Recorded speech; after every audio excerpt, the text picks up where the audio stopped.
হৰিষে কেৱলে সঁচা মাত্ৰ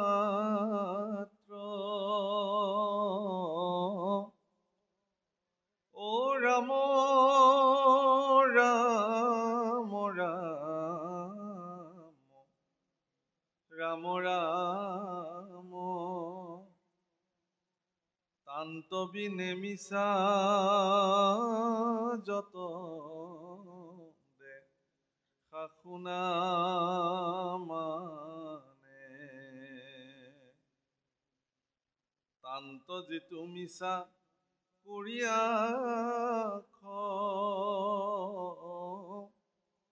ও ৰাম ৰাম ৰাম ৰাম ৰাম দুৰাচাৰ মন মৰ এজন গুৰুৱে এগৰাকী শিষ্যক এটা পাথৰ দিছিলে, শিল, খুব চিকমিকিয়া শিল এটা দিছিলে, ডাঙৰ।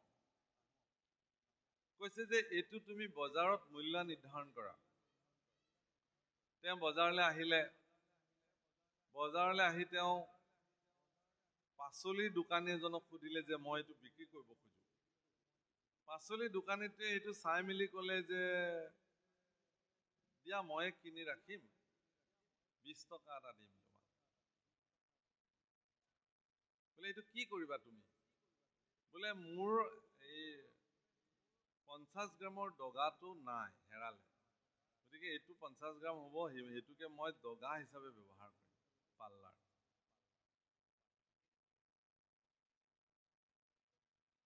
বোলে দিয়ক মই বিক্ৰী নকৰোঁ, গুচি আহিলে। গুৰুক আহি ক'লে যে 20 টকা দিছে পাচলিৰ দোকানীয়ে। গেলামাল দোকানীয়ে অকণমান বঢ়াই দিলে, আৰু কোনোবা দোকানীয়ে তাতকৈ অকণমান বঢ়াইছে। কিন্তু তেওঁ যেতিয়া এগৰাকী সোণাৰীৰ দোকানলৈ গ'ল, সোণাৰীয়ে ক'লে যে ইমান এইটো তুমি ক'ত পালা?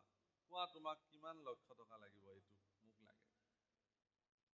বোলে কিমান লক্ষ দিবা? যে ইমান লক্ষ দিম। তেতিয়া আহি তেওঁ গুৰুক ক'লে যে গুৰুদেৱ, এইটো ইমান লক্ষ দিছে সোণাৰীৰ দোকানীয়ে। তেতিয়া কৈছে যে শুনা, এইটো এটা মূল্যৱান পাথৰ যাৰ নাম পৰশমণি। এই পাথৰটো মূল্য সকলোৰে হাতত বেলেগ বেলেগ হৈ গ'ল। যাৰ যিমানখিনি চিন্তাৰ সামৰ্থ্য সেই অনুযায়ী তাক মূল্যাংকন কৰিছে। এই মনুষ্য শৰীৰটোকো ব্যক্তিজনৰ চিন্তাৰ পৰিধিৰ ভিত্তিতহে তেওঁ মূল্যাংকন কৰে। যিদিনাখন আধ্যাত্মিক দৃষ্টিভংগীৰে তেওঁ গম পাব যে তেওঁ যিটো জন্ম লৈছে এই জন্মটো আটাইতকৈ দুৰ্লভ, ব্ৰহ্মা আদি দেৱতায়ো আপোনাৰ নিচিনা মনুষ্য হ'ব খোজে, আপুনি সিদিনা গম পাব যে এই মনুষ্য শৰীৰটোৰ কিমান মূল্য। সেইকাৰণে মই কৈছোঁ যে নিৰাশাত ভুগিব নালাগে। বাপচন্দ্ৰ মহন্তই এখন গ্ৰন্থ লিখিছিলে ভাৰতীয় দৰ্শনৰ ওপৰত। তেখেত বৈকুণ্ঠী হৈছে। গ্ৰন্থখনৰ পাতনিত মই হায়াৰ ছেকেণ্ডেৰীত পঢ়ি থাকোঁতেই তেতিয়া মই পঢ়িছিলোঁ। তাত মানে তেওঁ পাতনিত এটা কথা লিখিছে সেই সময়তে, আজিৰ পৰা বহু বছৰ আগত, যে আজিৰ তাৰিখত পৃথিৱীৰ আটাইতকৈ ধনী দেশ, প্ৰযুক্তিৰে গিজগিজাই থকা দেশ বুলি ক'লে যিসমূহ দেশৰ নাম মানুহৰ মুখলৈ আহে, সেই দেশসমূহত কিন্তু আৰু এটা বস্তু সংলগ্ন কৰিব পাৰি। অৰ্থাৎ টকা পইচা প্ৰযুক্তি বিজ্ঞানেৰে গিজগিজাই থকা দেশসমূহৰ পৰিসংখ্যাৰ দৃষ্টিত এটা বিশেষ তথ্য পোহৰলৈ আহিছে যে সেই দেশসমূহত আত্মহত্যা আৰু বিবাহ বিচ্ছেদো বহুত হয়। কিন্তু যিটো পৰিমাণ ভাৰতবৰ্ষত খুব কম, আজিকালি অৱশ্যে ভাৰতবৰ্ষতো এই সংখ্যা বাঢ়িবলৈ লৈছে। আপোনালোকে মন কৰিব যে টকা পইচা বা সকলো টেকন'লজি, সকলো বিজ্ঞান ব্যৱস্থা সকলো থকাৰ পিছতো কিয় তেখেতলোকৰ মনলৈ নিজক আত্মহনন কৰাৰ কথা মনলৈ আহে? কিয় তেওঁলোকে এগৰাকী মহিলাৰ লগতে সংসাৰ বা এগৰাকী মহিলাই এজন পুৰুষৰ লগতে গোটেই জীৱন সংসাৰ কৰাৰ যিটো মানে দৃঢ় মনোবৃত্তি সেইটো কিয় ল'ব নোৱাৰে? সেইকাৰণে তেওঁলোকে কাপোৰ সলোৱা দি মানে সম্পৰ্ক সলায়। ভাল লাগিছে আছে আৰু কেইদিনমান পিছত মানে ইজনে আনজনৰ লগত সলনি কৰে সম্বন্ধ। কিন্তু ভাৰতবৰ্ষত বৈবাহিক সম্বন্ধক 7 জনমৰ সম্বন্ধ বুলি ধৰা হয়। আজি মোৰ পত্নীগৰাকী আজিৰ নহয়, আমি দুয়ো 7 জনমৰ পৰা একেলগে আহিছোঁ, এই বুলি বিশ্বাস কৰা হয়। আৰু আত্মহত্যাৰ বিষয়টো এইটোৱেই যে মনুষ্য জীৱন অত্যন্ত মূল্যৱান, দেৱৰো দুৰ্লভ। সেইকাৰণে মনুষ্য জীৱন ভাৰতবৰ্ষৰ আধ্যাত্মিক পৰম্পৰাত বা শাস্ত্ৰীয় পৰম্পৰাত আত্মহত্যা কৰা লোকসকলৰ কোনো বিধানেই নাই। তেওঁলোকৰ মুক্তিৰ কাৰণেও পৰিয়াল পৰিজনে একো কৰিব নালাগে, একো নকৰে তেওঁলোকে, এই বিধান আছে। কিয়? যে তেওঁ মনুষ্য নিচিনা এটা দুৰ্লভ জন্ম পায়ো সেইটোক তেওঁ নস্যাৎ কৰিলে, কৰি পেলাই তেওঁ আত্মহত্যাৰ নিচিনা ভয়ানক কৰ্ম এটা কৰিলে। সেইকাৰণে তেওঁৰ প্ৰতি কোনো ধৰণৰ সন্মান সমাজে নজনায়। এতিয়া কথাটো হ'ল যে এইবোৰ কিয় হৈছে? এইবোৰ হোৱাৰ মূল কাৰণ হ'ল কি যে আজিকালি মানুহে খুব বিষয় ভোগৰ প্ৰতি তাৰণাটো বাঢ়িছে। বিষয় ভোগবিলাসৰ প্ৰতি যিমানে মানুহৰ তাৰণা বাঢ়ে, সেই বিষয় ভোগবিলাকৰ প্ৰতি তাৰণা বঢ়াটো ডাঙৰ কথা নহয়। কিন্তু সেই বিষয় ভোগ যেতিয়া তেওঁ ভোগ কৰিব নোৱাৰা হৈ যায়, অথচ তেওঁৰ মন আৰু মানসিকতাত বিষয় ভোগৰ প্ৰতি তীব্ৰ লালসা থাকে, কিন্তু তেওঁ তাক ভোগ কৰিব নোৱাৰে, এই বেদনাটোৱে তেওঁলোকক নিৰাশাত ভোগায়। কিন্তু ভাৰতবৰ্ষৰ ভাৰতীয় যি দৰ্শন আছে, আধ্যাত্মিক দৰ্শন, এই আধ্যাত্মিক দৰ্শনে আপোনাক শিকায় যে বিষয় সুখক আপুনি গৰু, কুকুৰ, শিয়াল বা গাহৰিয়ে যি বিষয় সুখ জীৱনত প্ৰাপ্ত হয়, আপোনাৰ জীৱনতো বিষয় সুখ একেই, ইন্দ্ৰিয়জনিত সুখ। কিন্তু মানুহৰ জীৱনত হৰিৰ চৰণ সেৱা কৰাৰ যি পৰম সুখ, সেই সুখ কিন্তু বেলেগ জন্মত আৰু পাবলৈ নাই। গতিকে যিহেতু এটা দুৰ্লভ্য মনুষ্য জন্ম আপোনাৰ সবৰ জীৱনত প্ৰাপ্ত হৈছে, গতিকে আপোনালোকে হৰি সেৱা নকৰাকৈ কেতিয়াও নাথাকিব। যিমান ব্যস্ততাৰ মাজতো, যিমান কিহৰ মাজতো আপুনি কিন্তু হৰি সেৱা কৰক, ঈশ্বৰৰ সেৱাত নিজকে সমৰ্পিত কৰক। সেই কথাটোকে ক'বলৈ গৈ কৈছে যে তুমি যুগপন্থ প্ৰকাশ ভাস্কৰ, ভাস্কৰ মানে সূৰ্য, নিজৰ পুত্ৰক কপিলক কৈছে যে তুমি আমাৰ নিচিনা অজ্ঞান আন্ধাৰত শুই থকা জীৱসকলৰ তৰণৰ কাৰণে তুমি কি কৰিলা?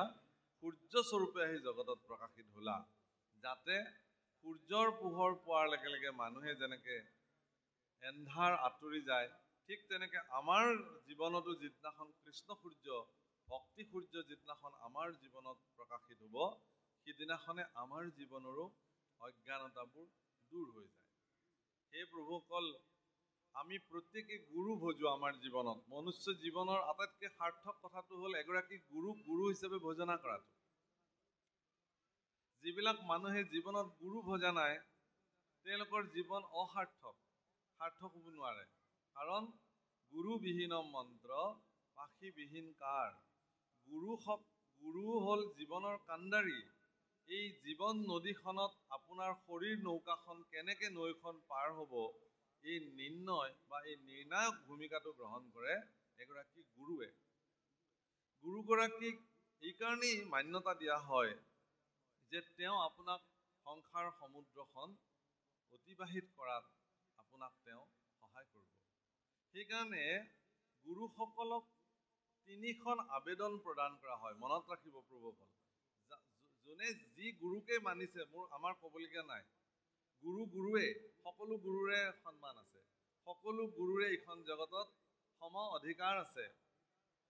আমাৰ জীৱনত এটা কথা আমি খুব লক্ষ্য ৰাখিব লাগে যে আমি যি গুৰুক ভজনা কৰোঁ সেইজন মোৰ পৰম গুৰু, কিন্তু সেই বুলি আপুনি ভজনা কৰা গুৰুজনক মই অপমান কৰিব নোৱাৰোঁ। কিন্তু এইটো উচিত কথা নহয়। আপুনি যি ধৰ্ম মাৰ্গতে নাথাকক কিয়, আপোনাৰ মাৰ্গত আপুনি প্ৰৱৰ্তি থাকক। কিন্তু আনে প্ৰৱৰ্তি থকা মাৰ্গক উপলুঙা কৰাৰ অধিকাৰ কিন্তু আপোনাৰ নাই। এই কাম আপুনি কৰিব নোৱাৰে। খুব সহজলভ্য কথা এটা হৈ পৰিছে। আজিকালি ভাগৱতক ব্যাখ্যা কৰা লোকৰ সংখ্যা বহুত বাঢ়িছে। ছ'চিয়েল মিডিয়াত ভাগৱতক ব্যাখ্যা কৰা দেখা যায় বহু সংখ্যক লোকে। বহুত ভাল কথা, এটা সুন্দৰ পৰিৱেশ নিৰ্মাণ হৈছে। কিন্তু ভাগৱতৰ ব্যাখ্যাৰ মাজেৰে দেখা গৈছে যে কিছু সংখ্যক সজ্জনে আনৰ ধৰ্ম ব্যৱস্থাসমূহক খুব উপলুঙা কৰা দেখা গৈছে। কিন্তু মই ভাবোঁ তেওঁলোকৰ প্ৰতি মোৰ বিনম্ৰ নিবেদন যে ভাগৱত শাস্ত্ৰই কেতিয়াও কোৱা নাই যে আনৰ ব্যৱস্থাৰ প্ৰতি আপুনি নিন্দাসূচক বাক্য ক'ব, আনৰ আস্থাৰ আপুনি উপলুঙা কৰিব নহয়। গুৰুজনায়ো ক'তো কোৱা নাই। মহাপুৰুষ শংকৰদেৱেও তেওঁৰ ৰচনাত ক'তো কোৱা নাই। মহাপুৰুষে কৈছে যে আপুনি একো কৰিব নোৱাৰিলে সকলো বাদ দি আপুনি ঈশ্বৰৰ নাম কীৰ্তন কৰক, আপোনাৰ জীৱনৰ গতি সাধন হ'ব।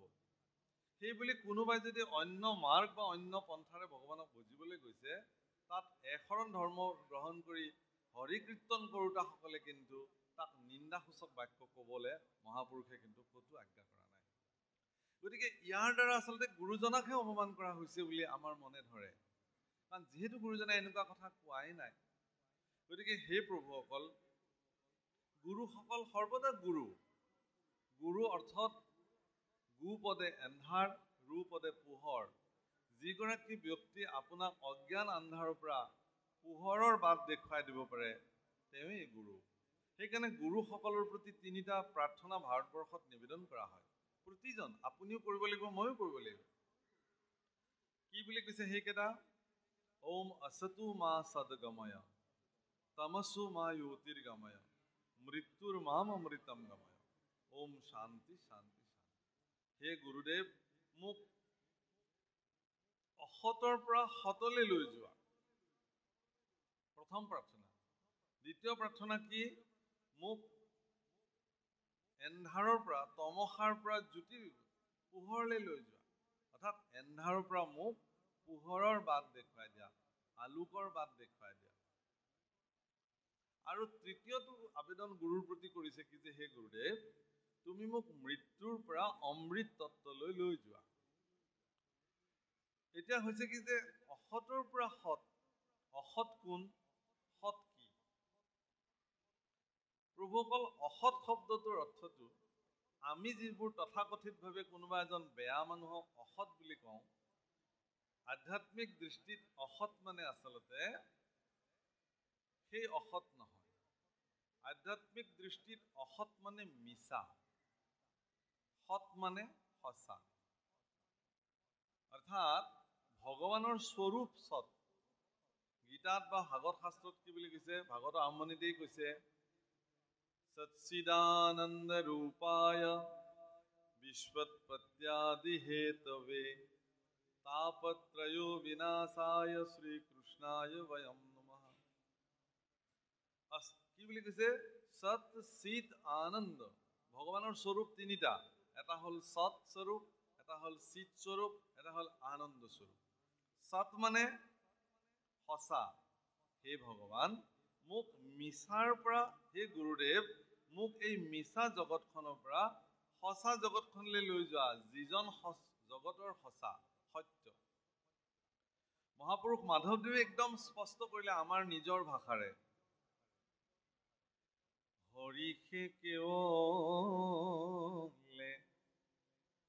সঁচা মাত্ৰ,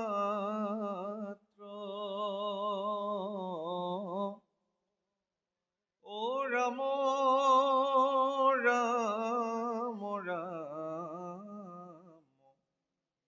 ৰাম ৰাম,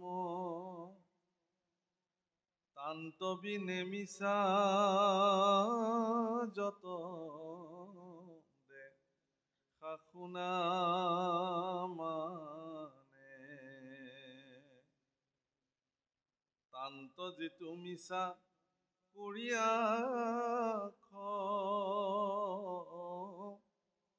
ও ৰাম ৰাম ৰাম ৰাম ৰাম দুৰাচাৰ মন মৰ কেনে অজ্ঞানে। হে দুৰাচাৰী মন, তুমিনো অজ্ঞানতাত কেলে মৰিছা? হৰি সঁচা, বাকী যিমান আপোনাৰ চকুত দৃষ্টিৰ গোচৰ হৈছে, যিমানখিনি দৃষ্টিৰ গোচৰ আপোনাৰ চকুৰ আগত ঘটিছে, সেইবোৰ সকলো মিছা। এনেকি মোৰ এই শৰীৰটো মিছা। আজি আছে, কাইলৈ নাই। ই চঞ্চল মেঘৰ ছায়া, কচুপাতৰ পানী, জীৱন দুদিনীয়া। এইবুলি কয় নহয় যে এইবোৰ মিছা কথা। সেইকাৰণে আমাৰ গোৱালপৰীয়া ভাষাত, মানে ৰাজবংশী ভাষাত, তৃতীয়া পাণ্ডে বৰুৱাই